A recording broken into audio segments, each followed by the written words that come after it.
Hello sports fan and welcome back to sports analyst के। So आज के voices from the field के episode में आज हमारे साथ है जेनिशा करले, जो कि स्केटिंग खेलती है और अभी सिर्फ 12 साल की है। सो उनसे जान के लेते हैं थोड़ा कि स्केटिंग में क्या होता है, क्या चीजें वो करती है, वो जान के लेते हैं। So without any delay let's move forward to our interview. So Jenisha, पहले तो आपकी पूरी जर्नी बताइए, अभी तक आपने क्या किया है उसके बारे में थोड़ा बताइए। मैंने अभी तक वर्ल्ड रिकॉर्ड्स खेले हैं। इंटरनेशनल एक बार इंडोनेशिया पे गई हूँ एंड बहुत सारे कॉम्पिटिशन्स थे मेरे इसमें। बहुत सारे लोग थे और कभी कभी डर भी लगता है कि इतने सारे लोग में मैं सिलेक्ट होगी कि नहीं, बट विदाउट दिस मैं फियर्स को अपने फेस करती हूँ। ओके। सो आपने अभी तक क्या क्या चैलेंजेस फेस किए अपने करियर में, वो बताइए थोड़ा। मैंने एक बार 96 आवर्स कंटिन्यू किया था, तो उसमें मुझे बहुत डर लगा था कि कैसा होगा।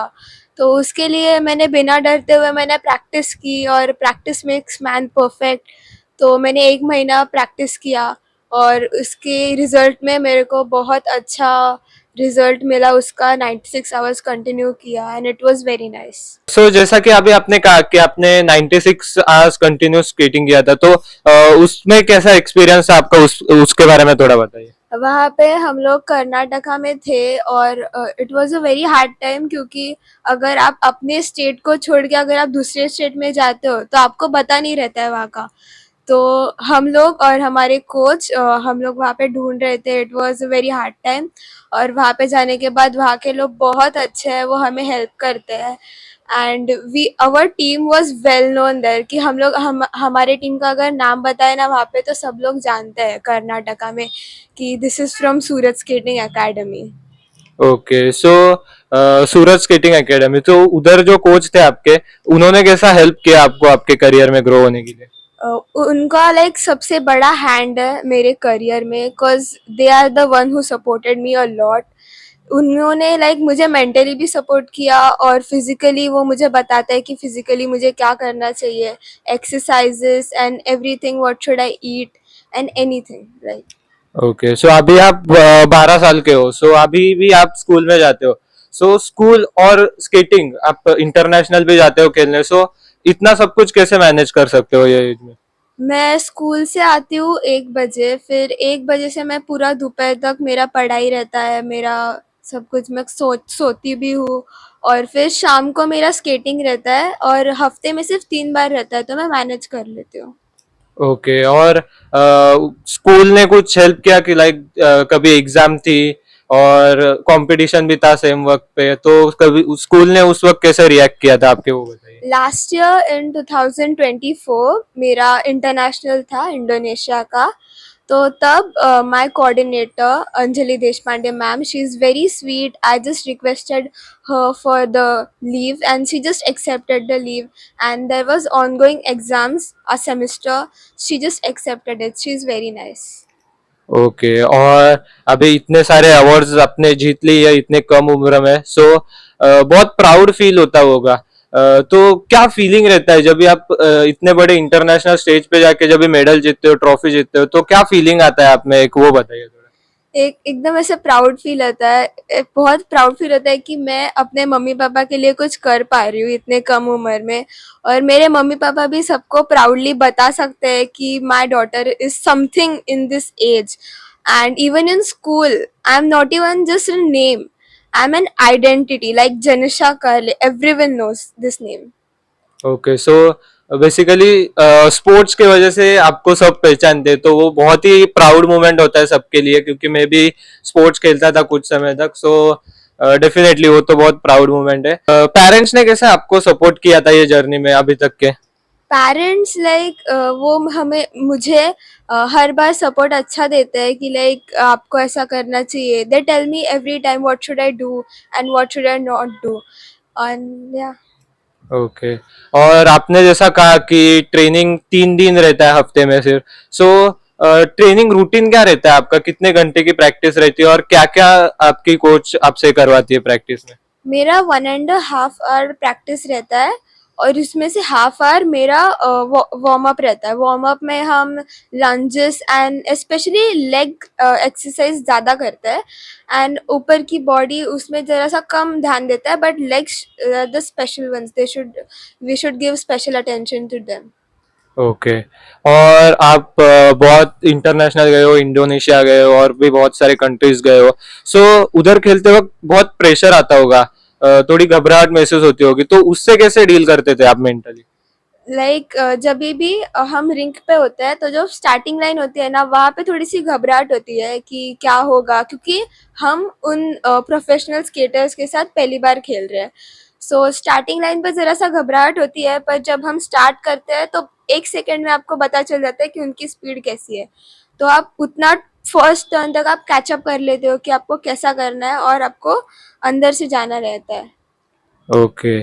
सो अभी आप 12 साल के हो, सो आपने कभी चालू किया था खेलना, किस उम्र में चालू किया था खेलना, उसके बारे में बताइए। मैं जब यूकेजी एंड एलकेजी में थी तब से मैंने स्टार्ट किया था। ओके। और तब से आपके पेरेंट्स ने आपको बहुत सपोर्ट किया है उस रिलेटेड?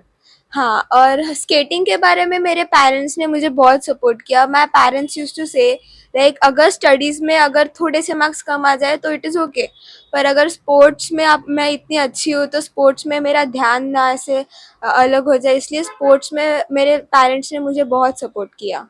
ओके। और इतने छोटे उम्र से खेल रहे हो आप, सो ऐसा कोई मेमोरेबल मैच या मेमोरेबल मोमेंट है आपके करियर में जो कि यूथ को इंस्पायर करेगा?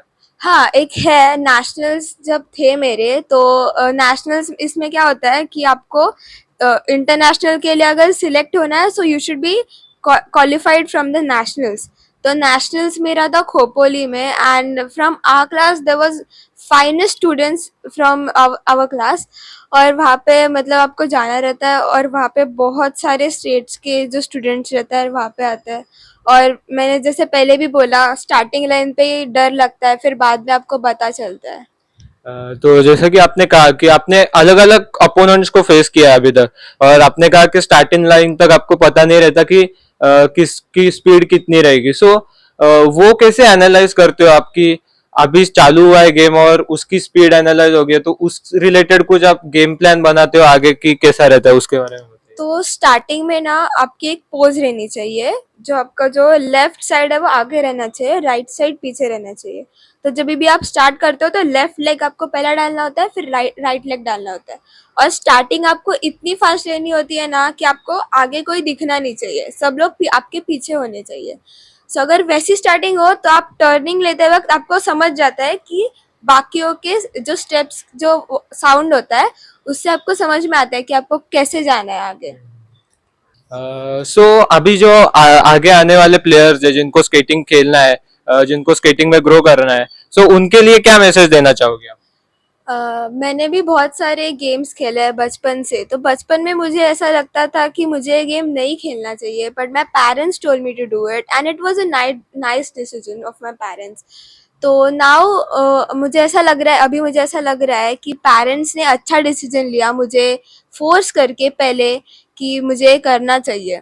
And I think I should never give up, and even you should never give up in this game, because it give upping is not your type.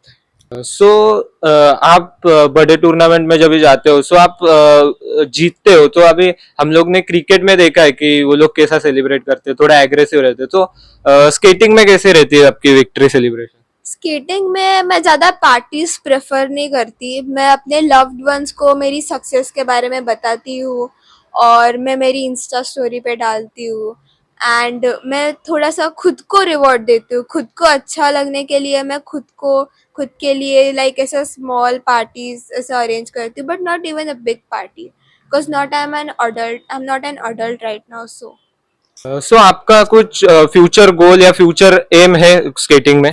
हाँ, अभी now to it's 2025, तो इस time आरजीओआई ने announce किया है कि इस time Germany में है। So I am looking forward to go there. Okay. So thank you so much, Janisha. It was really nice talking to you. Got some amazing insights और बहुत ही इंस्पिरेशनल और मोटिवेशनल कह सकते हैं कि इतनी छोटी उम्र में आपने इतना सब कुछ अचीव कर लिया, इतने ट्रॉफीज है आपके पास। So as a sports fan and as a sports management student मुझे भी बहुत गर्व होता है। और yes, thank you so much.